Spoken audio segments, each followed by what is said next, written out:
आज ही का दिन था 2019 में, इसमें जब हम देखते हैं कि कश्मीरियों का हक मारा गया और प्राइम मिनिस्टर नरेंद्र मोदी ने आर्टिकल 370 को रिमूव करते हुए इसका जो स्पेशल स्टेटस है उसको ख़त्म किया। इन्हें इस डिस्प्यूट को एक तरह से रद्द किया और कश्मीर की बर्र-ए-सग़ीर की तारीख़ को दोबारा लिखने की कोशिश की।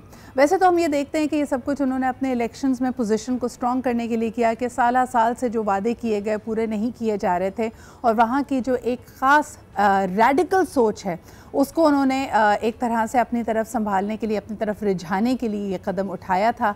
लेकिन इसके बहुत ज़्यादा अच्छे नताइज उनके इलेक्शंस में नज़र नहीं आए, लेकिन मोदी 3.0 हम फिर भी देख रहे हैं। आज के दिन की क्या हैसियत है? सबसे ज़्यादा बड़ी बात कि ये बीजेपी के हिंदू एजेंडा की एक बड़ा कलीदी नुक्ता था। वहाँ के कश्मीरी पंडितों की आवाज़ था जिसके लिए उन्होंने पूरी दुनिया में भी जाके बात की और आपने वो इमेजेस भी देखे होंगे जिसमें रोना धोना, लोगों ने कहा कि जी बड़े देर आए दुरुस्त आए बात हुई। लेकिन अनफॉर्चुनेटली इसकी वजह से एक खौफ की, तकलीफ़ की फ़िज़ा बढ़ी है। पाकिस्तान में कई जगहों पे आपने वो काउंटडाउन भी देखा होगा और आज 5 साल गुजर जाने के बावजूद इस पर कोई रद्द अमल नहीं आया है। नए प्रॉब्लम्स जम्मू एंड कश्मीर में हैं। अपनी तरफ से इन्होंने अट्रैक्ट करने की कोशिश की और कहने को, दुनिया को ये दिखाया कि जी इस पर कोई वायलेंस नहीं हुआ। लेकिन आज भी आप देखते हैं कि ना नई इन्वेस्टमेंट कश्मीर में आ पा रही है, बल्कि एक वक्त में इन्होंने कहा था कि G8 का समिट और बड़ी इन्वेस्टर्स कॉन्फ्रेंस वहाँ पर की जाएगी, वो भी नहीं किया जा रहा। लेकिन बहरहाल जी, this is a big game of civil engineering, क्योंकि हम ये देख सकते हैं कि वहाँ से एथनिक क्लेंजिंग की जा रही है। स्पेशल स्टेटस रिमूव होते ही बड़ी तादाद में हिंदू और मुख्तलिफ और एथनिसिटीज़ के लोग वहाँ पे जाके बसेंगे, जिसकी वजह से वहाँ के वोट के खदोखाल आप बदल सकते हैं। अच्छा जी, आर्टिकल 370 क्या था? ये इंडियन कॉन्स्टिट्यूशन का स्पेशल ऑटोनमी सेगमेंट था जो ख़ास तौर पे कश्मीर को हासिल था। हमारे साथ मौजूद हैं एम्बेसडर जमील अहमद साहब। यकीनन बतौर सिफारतकार आपको बता सकते हैं कि इस स्याह दिन के क्या दूरस नताइज निकलेंगे। जमील साहब, बहुत बहुत शुक्रिया। इल्लीगल एक्शंस हैं, इंटरनेशनल कोर्ट्स में इस पर बात होती है, UN इसके ऊपर क्यों नहीं कोई कदम उठाता? ये मैं आपसे सबसे पहला सवाल करना चाहूँगी। ये UN को कदम उठाने के लिए, जैसे कि आप अगर किसी केस को चाहते हैं कि परसू करें तो पहले उसकी FIR करानी होती है, फिर उसकी प्रोसिक्यूशन होती है, इन्वेस्टिगेशन के बाद कोर्ट में जाता है, फैसला होता है। इसी तरह UNO के चंद स्टेप्स होते हैं, UNO के चंद तरीक़ाकार होता है, UNO के चंद उनके ऑर्गन्स हैं।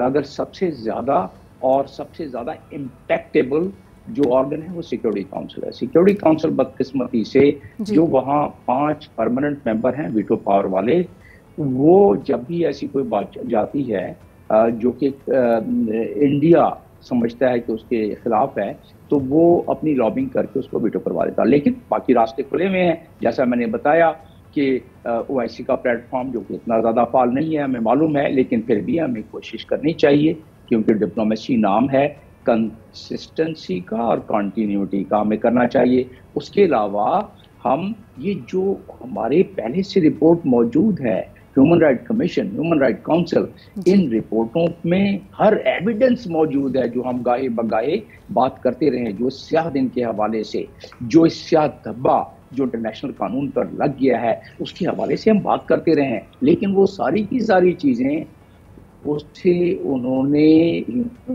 राइट कमीशन ने इंडेक्स करके एविडेंस के तौर पर लगा दिया है और वो UN का डॉक्यूमेंट है, UN की एजेंसी है, उसको मदार बनाते हुए, उसको मरकज़ बनाते हुए जो दर्द दिल रखने वाले ममालिक हैं जो ह्यूमन राइट के हवाले से बहुत बोलते हैं, और पाकिस्तान तो ज़ाहिर है उनका तो ये एक स्टेक होल्डर है और हमारे दिल धड़कते हैं कश्मीरियों के साथ।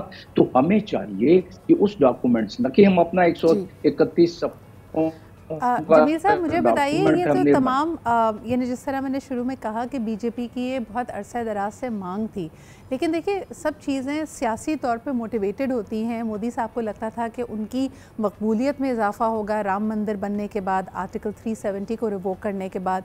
लेकिन क्या आप समझते हैं कि इस दफ़ा के जो इलेक्शंस के रिज़ल्ट आए हैं वो उनके लिए भी एक सवालिया निशान है? और एक बात जो हमने जब हम भारत के 2024 के इलेक्शंस को कवर कर रहे थे, आपसे भी डिस्कस हमने की थी कि देखिए, एक होता है कि अगर आपके पास ये प्रेशर मौजूद है RSS का या फिर जो हिंदू रेडिकल सोच है कि आपने ये इक़दामात उठाने हैं, इस दफ़ा की जो शिकस्त है, शिकस्त मैं इसलिए कहूँगी इसको क्योंकि अगर आप 2014 के नताइज देखें इलेक्शंस के भारत में, तो जिस किस्म की मकबूलियत मोदी साहब को थी, आज वो उससे भी पीछे खड़े हैं। एटलीस्ट इलेक्शंस के रिज़ल्ट्स हमें ये बताते हैं। तो क्या ये जो कमज़ोर मोदी साहब हैं, जो अपनी हुकूमत तो बना पाए हैं, ये मज़ीद आलाकार बनेंगे RSS सोच का, और अभी मज़ीद सख्तियाँ इस टर्म में हम एक्सपेक्ट कर सकते हैं, या फिर इन्होंने इन माजी की गलतियों से कुछ सीख कर हिंदू मुस्लिम फसाद और ये फॉल्ट लाइन को जो इस्तेमाल करने का उनका हरबा है, उसको वो अब छोड़ देंगे? आप क्या समझते हैं? नहीं लगता कि वो छोड़ देंगे, क्योंकि ये उनके रग रग में बसी हुई है बात, उनकी घुटनियों में कुटी हुई है ये बात। बीजेपी के मेंबरान और RSQ के, बीजेपी के जो सियासी पार्टी है, that is propelled by the RSS, और RSS का नजरिया 1926 से लेके अब तक वही है, उसमें कोई तब्दीली नहीं है। और मोदी गवर्नमेंट ने, जो कि RSS के नजरिए को आगे लेके चलती है सियासी तौर पर, उसने इस चीज़ का वादा किया था कश्मीर के हवाले से, जो उन्होंने कर दिखाया, और इससे नहीं मालूम होता कि वो पीछे हटेंगे। लेकिन इस पर आप पहले, अगर हमने उसको पीछे हटाना है मोदी को या RSS की सोच रखने वाली सियासी पार्टी बीजेपी को, तो हमें चाहिए कि जो तरीक़ाकार और जो कायदा दिया हुआ इंटरनेशनल एरेना में या कानून में, उसके मुताबिक हम चारों तरफ से घेरा तंग करें। लेकिन शायद उसमें, शायद नहीं बल्कि यकीनन उसमें कमी रह गई है। हमें ये नहीं भूलना चाहिए कि कश्मीरियों का ये हक है, वो बुनियादी हक है कि उनके पास स्पेशल ऑटोनमस भी हो, स्टेटस भी हो, उनको प्रॉपर्टीज और का राइट और अपना एक्सक्लूसिव राइट्स भी हो, उनको किसी और को बाहर से ला के फसाना और डेमोगना, वो इंस्ट्रूमेंट ऑफ असेशन जिसको हम डिबेट करते हैं कि वो बाई फोर्स हरि सिंह से साइन कराया गया, महाराजा हरि सिंह से, लेकिन फिर भी चले मान लेते हैं कि ये इंस्ट्रूमेंट सेशन जो है वो सही, डॉक्यूमेंट सही है, इंडिया ने सही साइन कराया। एक आखिरी सवाल कश्मीर के हवाले से, फिर दूसरी स्टोरी की तरफ भी क्विकली आना चाहूँगी। मुझे बताइए कि आज अगर कांग्रेस पावर में आ जाती है, और जो उनका इमेज मोदी साहब ने क्रिएट किया है कि they are very pro Muslims और प्रो कश्मीर, क्या आप समझते हैं कि ये जो रेवोकेशन की गई है आर्टिकल 370 की, अगर आज राहुल गांधी प्राइम मिनिस्टर बन जाते हैं तो इसको यकायक रिवोक कर दिया जाएगा, इसको पलट दिया जाएगा? नहीं लगता कि ऐसा हो सके, क्योंकि उनके ऊपर काफी प्रेशर आ जाएगा, काफी आबादी का, क्योंकि काफी बरस से इस पर काम किया गया था। यस, ये हो सकता है, क्योंकि उनकी इस जो हटदर्मी मोदी की थी उसके लिहाज से नहीं आ जाएगी कांग्रेस के, बिल्कुल सही।